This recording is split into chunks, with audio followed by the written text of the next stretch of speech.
What's good? Brian Tong here, and welcome to Googlicious. It's everything Google that we can pack inside a show each week, so let's get to it. And the big news that broke out recently came in the form of a Samsung invitation to the press for an event they're calling Unpacked 5 at Mobile World Congress in Barcelona on February the 24th.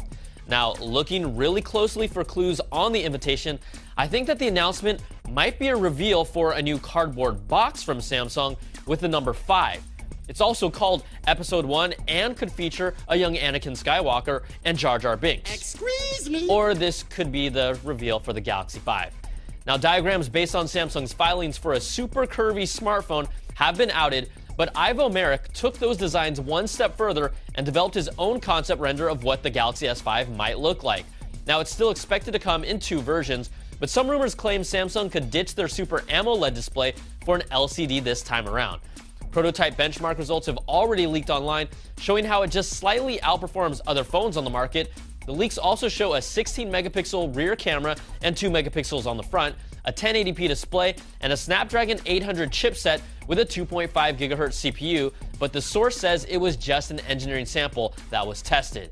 Now, our live coverage for Samsung's event will be right here on CNET. That's on Monday, February the 24th at 10:30 a.m. Pacific time, and the keynote starts at 11, so join us and we can all find out everything together.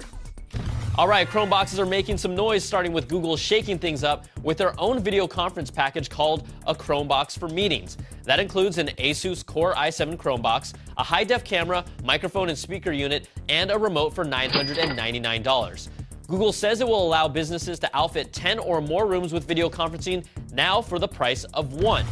And sticking with that Asus box, they'll also be selling it as a standalone Chromebox with an entry-level price of only $179. That's touted as the smallest and most powerful Chromebox to date when it goes on sale sometime in March. Now, it has all of your standard port connections and a modest 16 gigs of solid-state drive storage with 100 gigs of Google Drive storage thrown in.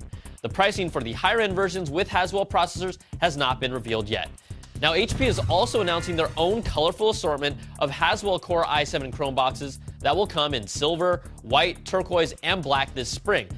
The difference between the HP and Asus Chromebox right now, well, HP didn't feel like giving us a starting price point.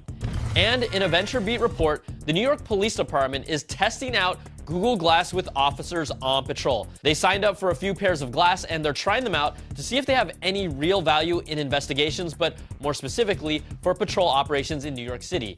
I would just advise you not to call any of them glass holes if you see them on the street, because yeah, that would not be good. And one of the quirkier stories that we just can't ignore, Flappy Bird, the game that set the world on fire, is no more. Now, it was a game for Android and iOS with a simple but maddening mechanic, and critics were bashing it. Now, the game developer Dom Nguyen was making about $50,000 a day, but recently removed the app, saying on his Twitter account that he cannot take this anymore, and it ruined his simple life, so now he hates it. You know, I admire him for staying true to himself. People swarmed to download the game before he pulled it, and thanks to them, he's now making even more money from it. So, Dom Nguyen, we salute you, even if we still hate your game. All right, let's get to the winners of our spec case giveaway contest for the Galaxy S4 and HTC One from last week.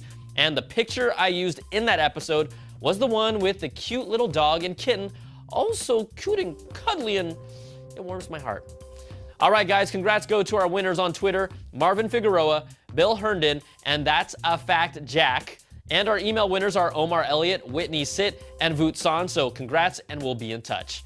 All right, guys, that's going to do it for this week's show. Email us at Googlicious@cnet.com or tweet me at Brian Tong, and I'll get back to you when I can. Thanks so much for watching, and we'll catch you guys next time for some more of that Googlicious. Googlicious.